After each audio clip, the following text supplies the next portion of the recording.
Hello everyone. Today we are going to introduce to you about our case study, which is Facebook and the Age of Privacy. So our presentation is divided into two distinctive parts. The first one is the case analysis and the second part is the questions related to the case study. Before getting into the main discussion, let me introduce my full team. Thái Bảo, Phương Linh, Nguyệt Anh, Linh Chi, and finally me, Long. Now, let's start with the first part, the case analysis. A quick overview about Facebook. Facebook is a newsfeed-based social media networking platform used predominantly for sharing general life updates, photos, videos, and links with friends. Back to its first days, it was launched in 2004 by creator Mark Zuckerberg and his fellow Harvard students.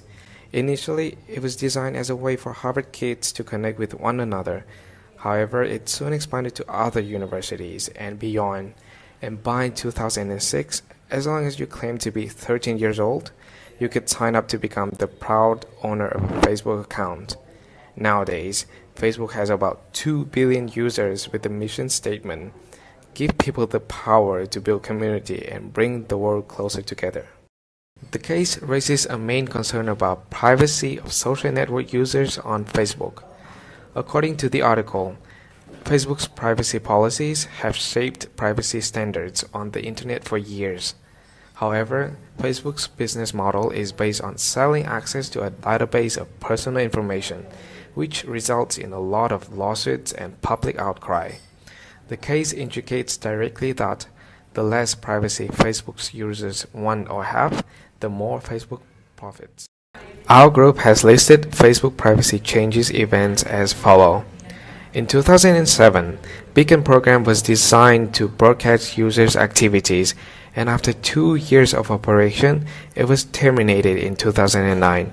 Eventually, Facebook had to pay $9.5 billion to settle a host of class action lawsuits. In 2009, Facebook published users' basic personal information on the public internet, trying to take permanent control of user information. And then in 2011, Facebook began publicizing users' likes of various advertisers in sponsored stories and enrolled all Facebook subscribers into its facial recognition program without notice. This resulted in yet another class action lawsuit, which Facebook settled for $20 million in June 2012. In 2012, Facebook launched a mobile advertising product and Facebook Exchange, a program that allows advertisers to serve ads to users based on their browsing activities. In 2013, Facebook agreed with a large data marketing company to target users with specific ads and introduce searchable hashtags. And then in 2014, Facebook enhanced a mobile app that allows to recognize the music, television show or movie playing in the background when a user makes a status update. And the most recent one, according to the article, in 2016, Facebook introduced facial recognition software used to tag users in photos.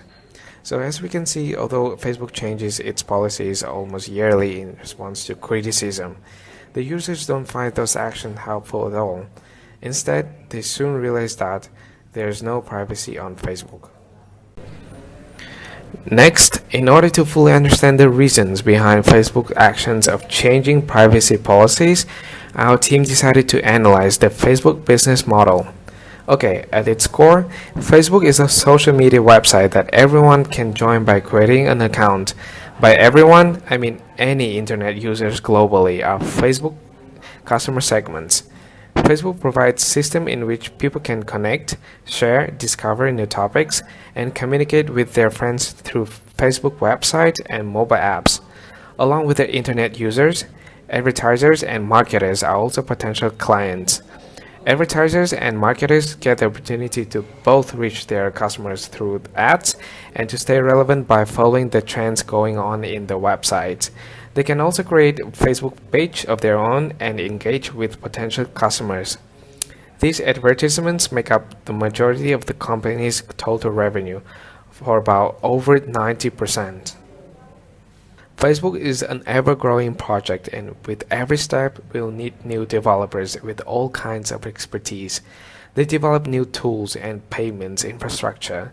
Facebook customer relationship is established on both same-site and cross-site network effects.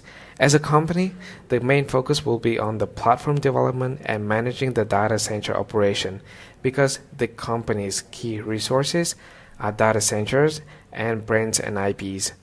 Center management, of course, will come with its costs such as R&D cost, but the cost structure is rounded once we added marketing and sales costs and credit card fees.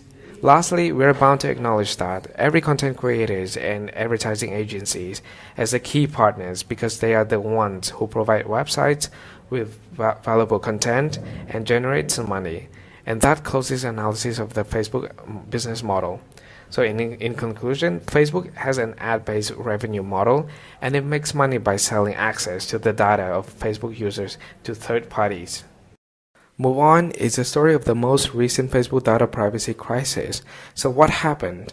On March 17th, a data mining firm Cambridge Analytica, which had worked on Donald Trump's presidential campaign, was exposed to improperly obtain access to more than 50 million user profiles. At first, Mark Zuckerberg delayed in investigating the scandal. It's not until on April 10th, Facebook admitted up to 2 billion users had their information used. Zuckerberg then apologized and took full responsibility for the security breaches by investigating apps and restricting third-party developers' access. In the end, despite the trend #DeleteFacebook gaining momentum, most users didn't delete their Facebook accounts. Besides, B2B marketers won't see any significant impact either, but conducting business as usual. Moving on to the second part of the presentation, the case study questions. The first question is, why are social network sites interested in collecting customer information? The reason lies on the potential value of this intangible asset. Thanks to this, companies can understand the customer user behavior in order to build and tailor a personal experience, gain insights, or do marketing with the right target.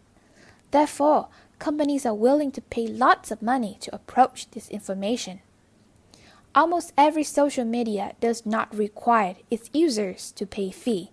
Then the main profit almost comes from running ads. The more accurate target customer ads approach, the more preferred social media company is. So, obviously, collecting customer data is essential to ensure that social media can run ads effectively. The second question, what types of privacy invasion are described in the case? Data mining is the privacy invasion that is mentioned in this case. First is the intrusion and public disclosure of private facts. Torts of collecting and analyzing site content such as users' real names, face recognitions, pictures, personal information, location without user consent or knowledge. Next invasion is to let third parties run ads and collect information from its users, as well as sharing its user information with other parties for revenue. The final question concerns, will the impact of the Facebook latest scandal on e-commerce companies? It is undeniable that the Facebook Cambridge Analytica scandal has such a huge effect on the e-commerce industry, especially in advertising aspects. Firstly, it comes to the decision of shutting down partner categories, as well as setting up a new area called Your Ad Preferences. So what does this all mean?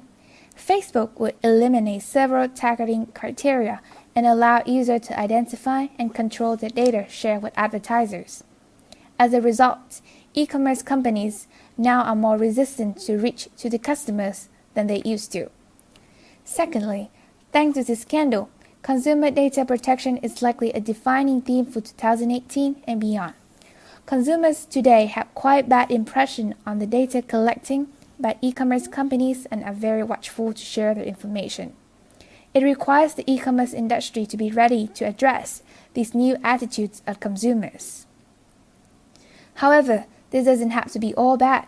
Like with most challenges, the industry is being presented with an opportunity, one that can result in a more authentic experiences that strengthen connections with customers.